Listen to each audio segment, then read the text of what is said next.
जम्मू कश्मीर से सोनीपत के जवान की सेवानिवृत्ति पर हेलीकॉप्टर से विदाई। सोनीपत के गांव में पहुंचा सेवानिवृत्त होकर air force junior warden officer international kabaddi coach Sonipat Khewra गांव के अजय सिंह पुत्र रिसाल सिंह सैन ने एयरफोर्स से कबड्डी कोच रहते हुए स्वस्थ साफ सुथरी छवि के साथ विभाग से 60 वर्ष पूर्व कर मान सम्मान के साथ सेवानिवृत्त होकर गाँव के खेवड़ा स्टेडियम में हेलीकॉप्टर से गाँव के सभी तीर्थ स्थलों पर पुष्प से वर्षा कर प्रवेश किया।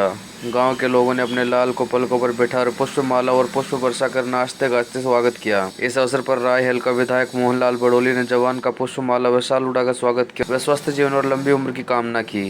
नमस्कार दोस्तों, मैं टैलेंट फ्रेंड रोहतास सिंह योगी आज आपको लेकर आया सोनीपत हरियाणा।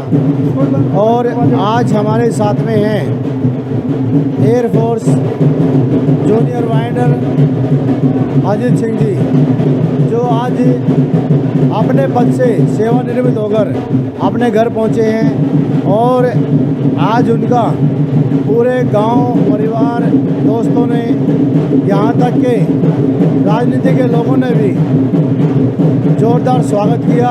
और सबसे बड़ा उत्साह जो था वो ये था कि एयरफोर्स विभाग ने पहली बार इतिहास में किसी अपने अधिकारी को सेवानिवृत्त होने पर हेलीकॉप्टर के द्वारा उसके घर तक पहुंचाया हो। तो आज ऐसा क्षण और ऐसी खुशी पर क्या कुछ कहना अजीत जी का, और क्या ये हेलीकॉप्टर के द्वारा यहाँ तक पहुँचना, क्या ये परिप्लान था या कोई सपना था, या ये विभाग ने उन्हें एक तोहफा दिया है। सबसे पहले तो अजीत जी आपका स्वागत है टैलेंट ऑफ इंडिया में। और उसके साथ में आज जो आप सेवानिवृत्त होकर आए हैं, क्या ये सपना था या आपको विभाग ने तोहफा दिया है? देखो, ऐसा है, रिटायरमेंट होना तो एक प्रकृति का नियम है। जो सर्विस ज्वाइन करेगा वो रिटायर भी होगा, लेकिन ग्रामवासियों का प्यार और अपने कबड्डी खेल प्रेमियों का और अपने एयरफोर्स से आए हुए दोस्त, मैं उनका सभी का एक बार अच्छे दिल से स्वागत करता हूं कि उन्होंने इस प्रोग्राम को इतना बढ़िया बनाया, इतना अच्छा से परफॉर्म करवाया कि मतलब देखने वाले भी खुश हैं और मैं तो बहुत खुशी महसूस कर रहा हूं।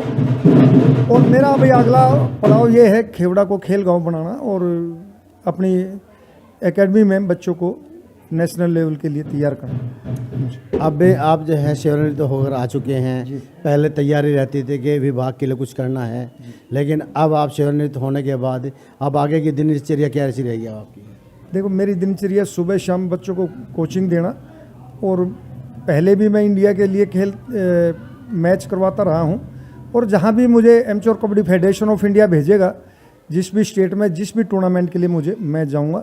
और अब जो समय है वो अपना, जो अभी रिटायरमेंट के बाद में जो समय है वो मैं एक अच्छे से बच्चों को कोचिंग देने में बताऊंगा। आपके गांव के बहुत से खिलाड़ी रहे हैं, इंटरनेशनल खिलाड़ी रहे हैं, गोल्ड मेडलिस्ट रहे हैं, और बाकी जो खिलाड़ी हैं उनको क्या कुछ संदेश देना चाहेंगे आप? हमारे गांव के मिसाल है, मतलब एक इतना बड़ा उदाहरण है कि 4 बार की ओलंपियन सीमा अत्तल, जिन्होंने कॉमनवेल्थ में ब्रॉन्ज मेडल लिया, जिसके 25 लाख रुपए से आज हॉस्टल चल रहा है हमारे स्पोर्ट्स स्टेडियम में। उसी तरह हमारा महिंद्रा स्पोर्ट्स क्लब है, हमारे मोहन प्रधान जी हैं उसके अध्यक्ष, और वो एक पूरे सुनियोजित तरीके से इस चीज़ को आगे बढ़ाएंगे। आने वाले खिलाड़ियों के भविष्य के लिए हम एक नर्सरी तैयार करेंगे। इतिहास तो आपने भी बना दिया है, इतिहास से सीमा ने भी बनाया था, इतिहास से अपना अंतिल जी थे, सुमित अंतिल ने भी बनाया था, लेकिन ये इतिहास तो आपने भी बना दिया कि सेवानिवृत्त होने के बाद आपको हेलीकॉप्टर के द्वारा यहाँ उतारा गया, जबकि ऐसा शायद ही विभाग के द्वारा किसी को किया गया हो। देखिए, मैं एयरफोर्स में सर्विस करता हूँ और वहाँ पर हमारे हेलीकॉप्टर देश की सेवा के लिए तत्पर रहते हैं, चाहे वो पहाड़ों में फंसे हुए सैलानी हों, चाहे बाढ़ में फंसे हुए, बाढ़ के मारे हुए लोग हों। हम हर तरह इस देश की सेवा करते हैं। हमारे एयरफोर्स पे मुझे गर्व है कि वो तत्पर रहती है, चाहे देश के दुश्मनों के साथ लड़ना हो, चाहे देश की रक्षा करना हो, चाहे देश में कहीं भी किसी भी मुसीबत फंसे हुए अपने नागरिक उनको वहाँ से निकालना। देखिए, मैं जब सीनियर प्लेयर था और मेरी पोस्टिंग इलाहाबाद, बीकानेर या जहाँ भी थी नियर बाई दिल्ली, तो मैं आके अपने से जूनियर नए बच्चों को कोचिंग देता था, ग्रास रूट लेवल पे तैयार करता था। वो बच्चे आज सर्विस कर रहे हैं। वो उसी स्पोर्ट्स के कारण रेलवे में और एयरफोर्स में भर्ती हैं, और मैं आगे भी चाहूँगा मैं ऐसे बच्चे तैयार करूँ जो आगे बढ़ कर नेशनल में अपने गांव का नाम रोशन करें। और उसी के साथ मैं ये भी चाहता हूँ कि गांव की लड़कियां भी आगे आएँ जो एक अच्छे और बढ़िया तरीके से अपने आप को तैयार करें और इस गांव का नाम रोशन करें। अच्छा, मैं दो चीज़ और जानना चाहूँगा। जीवन के अंदर ऐसा कौन सा यादगार पल रहा है सेवा करते करते या खेलते हुए कि जिसे आप कभी भी भुला नहीं सकते, याद करके हमेशा खुशी महसूस होती है? हाँ, देखिए, मेरे कुछ मतलब मैंने कुछ तय किया था कि इंडिया रिप्रेजेंट करना है। मैं 10वीं पास करके भर्ती हुआ था। मैं कई जगह जाता था तो मुझे एहसास होता था कि अभी जो इस लेवल पे मैं पहुंच गया हूं तो ये क्वालिफिकेशन कम है। तो फिर मैंने तय किया मुझे ग्रेजुएशन करनी है, मैंने वो किया। फिर मैं बच्चों को as a senior player coaching देता था, तो फिर मैंने ये सोचा कि मुझे कोच बनना है, तो मैंने वो किया। यानी कि मेरा बच्चों को, आने वाली पीढ़ी को ये कहना है, आप जिस भी काम को करने के पिछले को एक जुनून के तौर पर दिल से काम करो, जब तक वो आप टारगेट हासिल नहीं कर लेते। ऐसा कौन सा पल है जो दुखद है, जिसको खोकर आपको ज़्यादा दुख आता हो? जो भगवान जो भी पल देता वो अच्छे के लिए देता। मैं किसी पल को दुख नहीं मानता, हर परिस्थिति से लड़ने के लिए तैयार हूँ। और मैं ये सोचता हूँ 100 साल की ज़िंदगी से अगर मैं 1 साल भी अच्छी ज़िंदगी बिता लूँ, वो मेरे लिए अच्छा है 100 साल की ज़िंदगी नहीं। बिल्कुल ठीक बात है। हंसी खुशी के पल अगर 2-4 भी हों तो अच्छा है। 100 साल ज़िंदगी के दुखों से भरे हुए बेकार हैं, यही कहना है अजीत जी का। और आज जो अपने एयरफोर्स के विभाग से रिटायर्ड होकर यहाँ आप आज अपने गांव में पहुँचे और गांव ने अपने जी कुछ और कहना चाहेंगे? थोड़ा 2 बात करना चाहूँगा। अभी कोरोना के टाइम में मैं कोरोना पॉजिटिव हुआ था, तो मैंने भगवान से यही कहा कि मुझे सिर्फ इतनी ज़िंदगी और दे कि जो मेरे कुछ सपने हैं समाज के लिए, गरीबों के लिए, बच्चों के लिए, वो मैं पूरे कर सकूँ। और भगवान ने मुझे वो ज़िंदगी दी। तो मैंने 14 दिन क्वारंटाइन में बिताए हैं। तो वहाँ मुझे एहसास हुआ जो ये मोह माया है, ये इतना सब कुछ है, वो इतना ज़्यादा नहीं होना चाहिए कि आप अपनी परिस्थिति, अपने सब कुछ को अपने समाज, अपने देश, अपने परिवार को भुला दें। हमेशा परिवार साथ रहना चाहिए और सभी के साथ मिलकर आगे बढ़ना चाहिए। ये पैसा इतनी बड़ी चीज़ नहीं है, पैसा आज है कल नहीं रहेगा।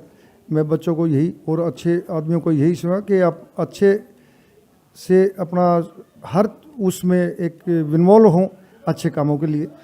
ज़िंदगी का जस्ट 2 दिन पहले का एक वाक़या है। एक मेरा दोस्त था, ड्राइवर, वो गाड़ी चला रहा था। अभी भालगढ़ के पास की बात है, 1 मिनट था ज़िंदगी के में, मेरे सामने 2 कदम पे मौत थी। रोड के बीच में था, सामने इको गाड़ी थी। सिर्फ जितना मेरा और आपका फैसला उतना ही दूर था। मैंने जंप किया, वापस फुटपाथ पे आ गया, मेरी ज़िंदगी बची। नहीं तो ये आज मैं आपके पास नहीं बैठा होता। ये चीज़ें रियली मतलब वो भगवान था। किसी ने मुझे आवाज़ मारी, मैंने सामने गाड़ी देखी और मैं वापस जंप करके रोड के बीच से वापस जंप करके मैं फुटपाथ पे आ गया, एक दोनों रोडों के बीच। ये वाक़या ओनली 5 दिन पहले का है भालगढ़ के पास। बिल्कुल ठीक बात है। कुछ क्षण होते हैं ज़िंदगी के जो भुलाए नहीं भूले जाते। और ये हकीकत है दोस्तों कि कोरोना काल बहुत ही भयंकर निकला था और उस कोरोना काल ने इंसान को ये भी सिखा दिया था कि किसी भी चीज़ की कोई वैल्यू नहीं है और हम जितने संसाधनों में जीवन गुजार सकते हैं वो बहुत है और हम जितने संसाधनों के पीछे भागेंगे वो बहुत ही कम है। तो हमें कोशिश यही करनी चाहिए, जिस तरह से अजीत जी ने बताया कि जो कोरोना काल के 14 दिन थे, मैं उसमें यही दुआ कर रहा था, भगवान अगर मुझे जीवन दे तो मैं उस जीवन का शायद कुछ ना कुछ मूल्य जरूर चुकाऊंगा। और आज सेवानिवृत्त होने के बाद जो आज वो गांव में आकर उन खिलाड़ियों को आगे बढ़ने का मौका देंगे। जो खिलाड़ी किसी कारणवश पीछे रह जाते हैं और वो वहाँ तक नहीं पहुँच पाते, उस मुकाम को नहीं छू पाते जिस मुकाम को उन्हें हासिल करना चाहिए। तो हम भी यही दुआ करेंगे कि अजीत जी, भगवान से हमारी प्रार्थना है ये कि वो आपको दिन दोगुने रात चौगुने तरक्की भी दे और उसके साथ साथ कि आपको शक्ति भी दे कि आप हमेशा उन युवाओं के लिए एक प्रेरणा स्रोत बनकर उभरें और हमेशा जीवन में उनको याद भी आते रहें कि हाँ, हमारे लिए कोई जीवन में प्रेरणा स्रोत रहे, जिसकी प्रेरणा लेकर ही हम आज आगे जीवन में बढ़ रहे हैं और औरों को भी बढ़ाएंगे। यही हम उन खिलाड़ियों से भी कामना करेंगे कि वो जो भी हमारे चैनल को देख रहे हैं, देश के हर नौजवान को हम एक ही प्रार्थना करेंगे कि आप कृपया करके नशे से तो दूर रहें, बुरे कर्मों से बचें, बुरे कार्यों में ना जाएं। थोड़ी सी पहलवानी आने पर, शरीर में थोड़ी ताकत होने पर उससे अच्छा है कि देश की सेवा में लगा दें तो बढ़िया है। कुछ देश के खेल जो हैं उनमें आप रुचि लें तो भी अच्छा है, लेकिन नशे की तरफ ना जाएं, वो सबसे अच्छा है। नशा आपका विनाश का कारण है और हम टैलेंट ऑफ इंडिया परिवार की तरफ से अजीत जी को शुभकामनाएं देते हैं और उसके साथ साथ में उनके स्वस्थ और लंबे जीवन की कामना भी करते हैं कि वो इसी तरह से, जिस तरह से आज वो 60 साल की उम्र में हष्ट पुष्ट है, इसी तरह से वो 120 साल की उम्र में भी अगर हम इनका इसी तरह से किसी खिलाड़ी के सेवानिवृत्त होने पर हम इंटरव्यू करने आए तो इसी तरह से हंसते खेलते हुए नज़र आए। यही हमारी आप सबसे प्रार्थना है। और इसके साथ साथ में मैं आपको अपने एक ड्रीम सोशल वेलफेयर कौशल विकास सेंटर NGO है जो गरीब महिलाओं और बेटियों के लिए कार्य करता है, मैं उसकी तरफ से भी आपको शुभकामनाएं देता हूं। जो हमारे मुख्य संरक्षक अनिल आर्य जी, संरक्षक संजय खत्री जी और अध्यक्ष संगीता राजकुमार योगी जी, उस पूरी टीम की तरफ से आपको बहुत बहुत ढेरों शुभकामनाएं और आप इसी तरह से आगे बढ़ते रहें और इसी तरह से देश के नौजवानों का हौसला बढ़ाकर उन्हें आगे भेजते। योगी जी, आप यहाँ इस प्रोग्राम में आए और आपने ये कवर किया, आप और आपकी टीम बहुत बधाई के पात्र हैं। मेरी तरफ से आपका बहुत बहुत